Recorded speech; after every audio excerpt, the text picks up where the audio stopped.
अस्सलामुअलैकुम guys, drama serial case number 9 की next episode बड़ी इंटरेस्टिंग होने वाली है क्योंकि अब नेक्स्ट एपिसोड में मिस्टर बुखारी सहर के घर वालों से ऐसे गलीज सवालात करेगा और ऐसी तहमतें लगाएगा जिसकी वजह से सहर का भाई साद बहुत ही बेवकूफ़ाना हरकत करने वाला है। क्या साद की इस हरकत की वजह से सहर का केस और भी कमजोर हो जाएगा या जज साद की इस हरकत को इग्नोर कर देगा? साथ ही साथ सहर के साबका शोहर अली ने कामरान की कंपनी में जॉब किस प्लानिंग के तहत करने का फैसला किया,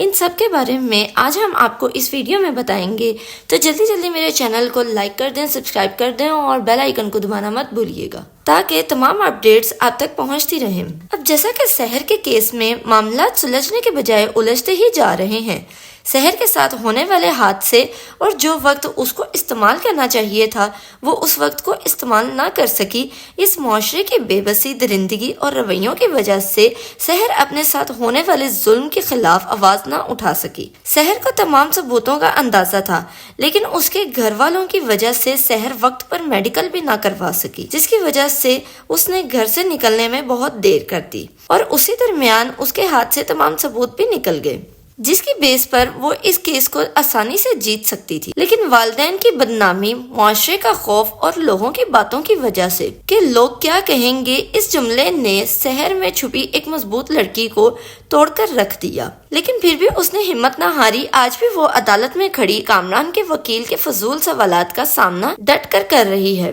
अगली समात में कामरान का वकील अपनी भरपूर तैयारी के साथ अदालत में दाखिल होगा और अपनी पूरी कोशिश करेगा कि सहर और इसके घर वाले इस केस से पीछे हट जाएं। और सहर के वकील बिनिश से कहेगा, शक्लें देखें इन सब की, पता लग रहा है जैसे ये खुद नहीं आए, इनको घसीट कर लाया गया है। और ये भी कहेगा, क्यों घसीट रही हैं आप इन शरीफ लोगों को इस केस में? वो लड़ना भी नहीं चाहते और आप इनके साथ जबरदस्ती कर रही हैं। जिसके जवाब में बिनिश कहेगी कि ये सब लड़ना भी चाहते हैं और ये लड़कर जीतना भी चाहते हैं। तो जैसे बुखारी की आदत है सबको जलील करने की, तो बिनिश से कहेगा कि अब आप देखिएगा क्या हशर करता हूँ मैं इन सब के साथ। लिहाजा यहाँ सहर के वालिदैन और भाई की समात के वक्त कामरान का वकील पहले तो सहर के वालिद से बेजा और फजूल किस्म के सवालात करेगा। उनसे कहेगा कि ये बात सच नहीं है कि आपकी बेटी तलाक याफ्ता है, ये भी सच है कि आप अपनी बेटी की दोबारा शादी के लिए बहुत बेताब हैं। सहर के वालिद सच में जवाब देंगे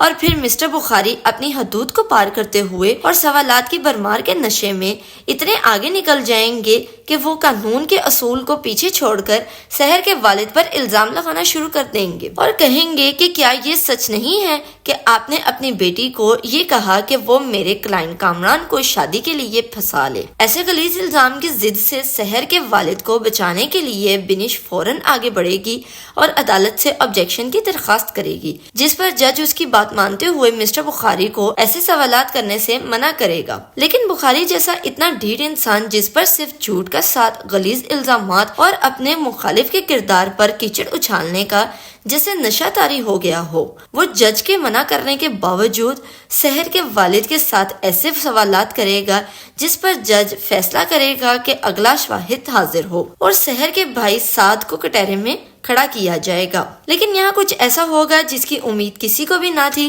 क्योंकि सहर और इसके घर वाले जब बिनिश के साथ मीटिंग कर रहे होते हैं तो बिनिश इन सब को गाइड करती है कि बुखारी के साथ आप सबने कैसे डील करना है और सहर के भाई साद को भी अच्छे से समझाती है कि बुखारी तुम्हें गुस्सा दिलाने की कोशिश करेगा लेकिन तुमने अपने गुस्से पर काबू पाना है। बुखारी जो चाहता है हमने वैसा बिल्कुल भी नहीं करना, हमने ऐसा कुछ नहीं करना जिससे सहर का केस और भी कमजोर हो जाए। जिस पर साद कहता है कि ठीक है, मैं वादा करता हूँ मैं ऐसा कुछ भी नहीं करूँगा। लेकिन अब नेक्स्ट एपिसोड में आप देखेंगे मिस्टर बुखारी के सवालात की भरमार और इल्जामों की बारिश साद पर होगी तो साद बहुत ही बेवकूफाना हरकत करेगा। बुखारी साद से कहेगा कि क्या कोई भाई ऐसा हो सकता है जो अपनी बहन पर रेप का झूठा इल्जाम लगाकर एक मासूम इंसान को फंसाने के प्लान का हिस्सा बने। जज के बहुत ज्यादा टोकने पर बुखारी अपने सवालात को जारी रखेगा और भरपूर कोशिशों के साथ साद को गुस्सा दिलाते हुए फिर से सवाल करेगा, क्या कोई भाई ऐसा हो सकता है जिसकी गैरत एक बंगले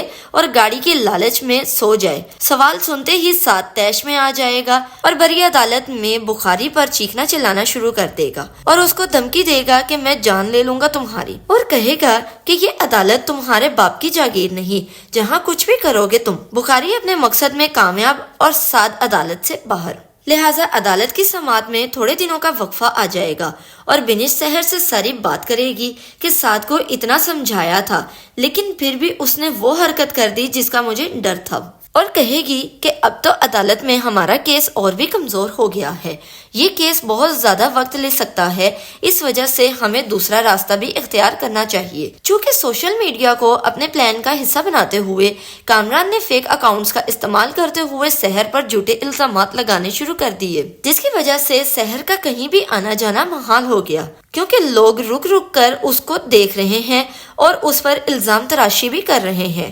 ساتھ ہی ساتھ سحر کے والدین اور بھائی بھی بہت پریشان ہیں کہ کس طرح سے سحر کا نام اور اس کا کیس بلڈنگ کے لوگ اور سوشل میڈیا پر ڈسکس ہو رہا ہے۔ یہاں سحر کی والدہ شہینہ معظم کامران کو دعائیاں اور بددعائیں دیتے ہوئے کہتی ہے کہ خدا غارت کرے اس خبیث کو، اس جہان میں بھی اور اگلے جہان میں بھی اس کو کیڑے پڑیں، یہ میری آہ ہے، بددعا ہے۔ ایک ماں کی بددعا کا کیا اثر ہوتا ہے یہ تو ہمیں آگے چل کر ہی دیکھنے کو ملے گا کہ کسی کے ساتھ کی جانے والی زیادتی پر اپنی دولت اور غرور کا گھمنڈ رکھنے والے کس طرح سے اس کی بے حسی کا تماشا بناتے ہیں اور اس کے ساتھ کھیل جاتے ہیں، لیکن پھر بھی سحر ایسے حالات سے ڈٹ کر ان سب لوگوں کو منہ توڑ جواب دینے والی ہے، اور یہ بھی سوشل میڈیا پلیٹ فارم پر تہلکہ مچا کر کامران کی ساری پلاننگ کو فلوپ کر دے گی۔ پھر ہر ایک انسان سحر کے ساتھ ہی کھڑا ہوگا، جو سحر کی آواز کے ساتھ آواز میں لا کر کامران کے خلاف اور سحر کے ساتھ ہوئی زیادتی اور ظلم کے خلاف کھڑا ہو جائے گا،